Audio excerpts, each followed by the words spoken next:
现在在日本的各种媒体上呢，是时常都能看到泡沫经济时代的华丽影像。有些经历过泡沫时代的人也会搞一下模仿秀之类的，来怀念那个时候的好日子。对于身在发展中国家的中国，现在又长期在经济不景气的日本生活的我来说，其实对于这种浮华又慵懒的 City Pop 式文化下的生活是完全没有共鸣的。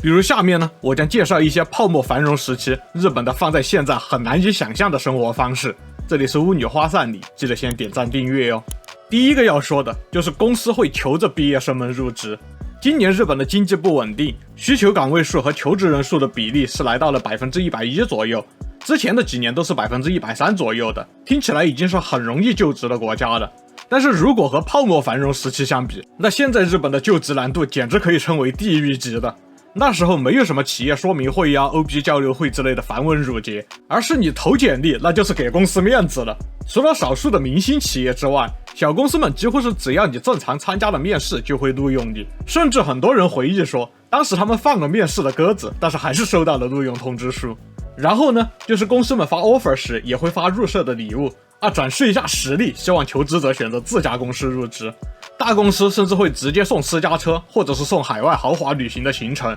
至于新人的工资，50万日元算是一条标准线，在这上下浮动。奖金基本是1年3次到4次，一次100万日元左右。这些都是毕业第一年的待遇啊，高中毕业也是一样。如果是有几年工龄的人，他们拿到的奖金的信封甚至会厚到能够立起来。发奖金的日子需要银行用运钞车把现金拉到公司去。至于错过了这个好时候，泡沫破裂，就业市场雪崩之后才毕业的倒霉蛋的情况，那就请看之前的日本黄金时代幻灭的视频了。第二个泡沫繁荣时代的生活方式是轻松赚钱轻松花。在泡沫繁荣时期，其实不必正儿八经的就业，只要做兼职就能够有足够的收入。当时学生兼职或者是做自由职业的日薪也可以达到2万到3万日元，月收入会超过30万日元，以至于当时很多高中生大学生只是用了业余的时间来做兼职，就已经到达了需要单独支付居民税的收入线。说起来，此处有一个属于现在日本的有趣常识，就是有些学生会被父母告知一年打工的收入上限是多少，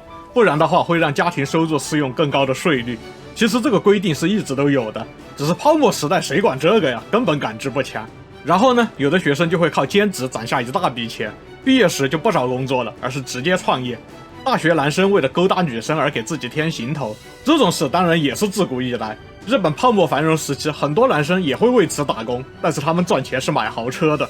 当然，赚钱的容易不仅仅在于工资高，投资土地或者是股票也能轻松赚钱，因为只要稍微工作就有丰厚的薪水，因此大部分人都有闲钱，几乎人人都在炒股。普通公司职员购买土地时都是用零花钱，不是贷款的。那不投资土地的人呢，他们的钱就在消费，售卖7、8位数价格商品的百货店总是销售火爆，很多人都带着昂贵的手表、珠宝等等。泡沫破裂之后，那自然是奢侈品市场的末日。不过听说最近几年日本二手奢侈品市场的增长很猛，不知道是什么个道理。还有一个泡沫繁荣时期的文化，那就是 Yankee 文化和热血教师。Yankee 是个什么呢？就很难形容，但是说出来大家都懂，就是那种穿着魔改过后的超长或者超短的校服，搞个飞机头的发型呀，或者5颜6色发色的学生们，姑且称之为鬼火少年和浓妆辣妹吧。严格的说，这也不是泡沫繁荣时期特有的，整个80年代都被认为是日本 Yankee 文化的全盛时期，也是他们带来社会问题最多的时候了。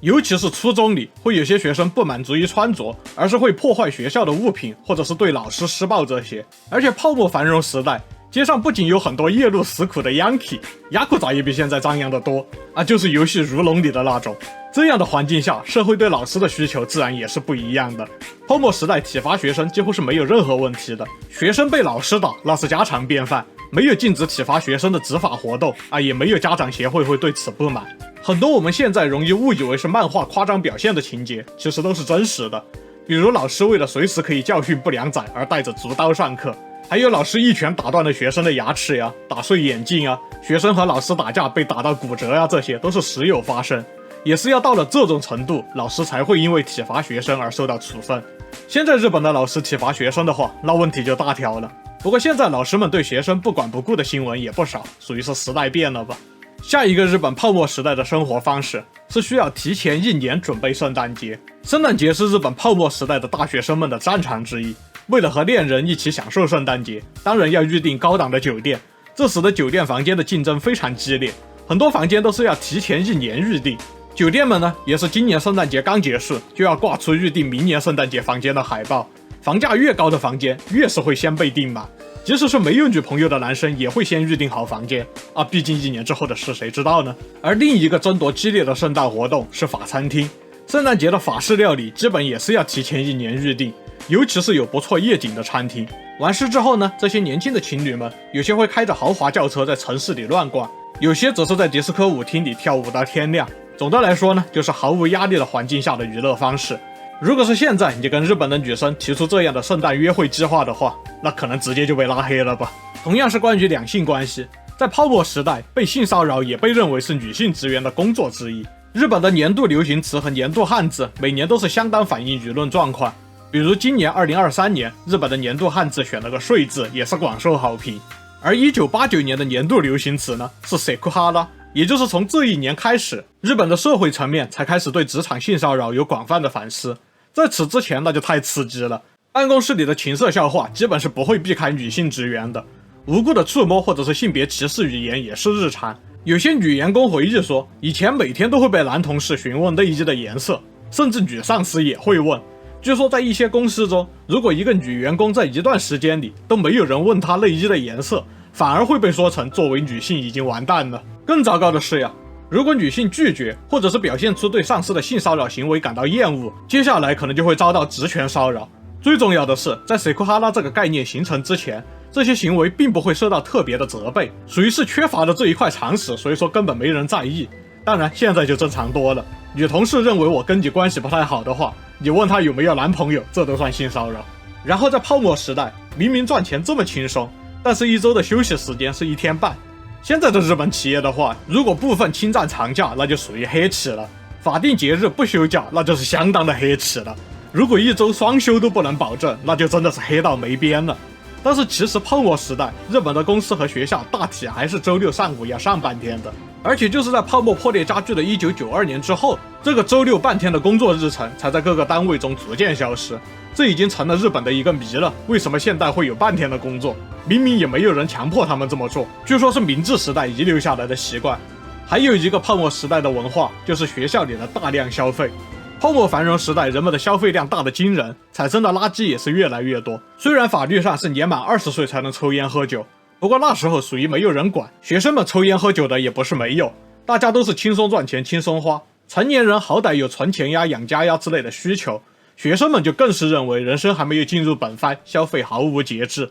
那时候的学校都会有自己的垃圾焚烧炉来处理这些学生们的消费垃圾。当然这也是更老的传统，有些学校中现在还保留着垃圾焚烧炉，不过现在即使保留着也已经被法律禁止使用了。学生们的手头都很富裕，所以男生请客似乎也成了理所当然。那时候女生们流行给男生划分职责以求方便，有专门负责请客吃饭的，有专门负责叫车接送的等等不同的男性朋友，属于是舔狗无国界了。然后呢，泡沫繁荣时代会认为只有傻子才去做公务员。现在的日本职场上评价公务员这份工作会认为这是一份很辛苦但是能够维持稳定体面收入的职业，因此也受到欢迎。但是泡沫时代就不一样了，国家机关和地方自治体机构显然是很难直接变现泡沫的增值，也不方便搞浮夸享受的特殊待遇，因此当时的公务员属于是生活不体面，工作又累的愚蠢之人的工作，在中学生理想职业投票中属于是日常垫底。我感觉大概可以类比10年前的一个热点新闻，就是京东管培生的竞争率是几百比1，比公务员都高了几倍，大概就是这样的感觉吧。当然泡沫破裂时，二者的社会认同度立马就反了过来啊，我指的是日本。然后在泡沫繁荣时期，出租车是日常生活的必需品，泡沫时代的出租车经常是供不应求，很多的公司呢都会给员工和接待对象直接发出租车券，而这些公司对出租车券的报销审核都是非常宽松的，即使是步行10分钟的距离，很多人都会坐出租车，甚至步行5分钟的距离也要选择出租车的人也是有的。出租车的数量不足就成了一个问题，所以招手打不到车也是一个常识。在赤坂呀、新桥呀这些繁华地带，人们甚至会挥舞纸币来叫车，他们挥舞的就是给出租车司机的停车小费。出租车的需求极高，出租车司机的工资当然也是不错，当时就连新手出租车司机的月工资也是在40到50万日元之间，而开过几年的司机收入就要来到100万日元。这已经是现在日本大公司里的中层管理岗位的收入了。总之，虽然才过了30年，但是由于生活方式和文化差距实在是太大了，即使是日本人对于泡沫繁荣时代也是恍如隔世，放在现在回顾，已经是属于一种文化考古了，真的是速度相当的快。人的一生呀，确实会比历史阶段更长，大部分人一生都要穿越好几个不同的时代。自然繁荣之后呢，我们都必须要适应新的生活方式。都看到这儿了，别忘了点赞订阅啊，我们下期再见。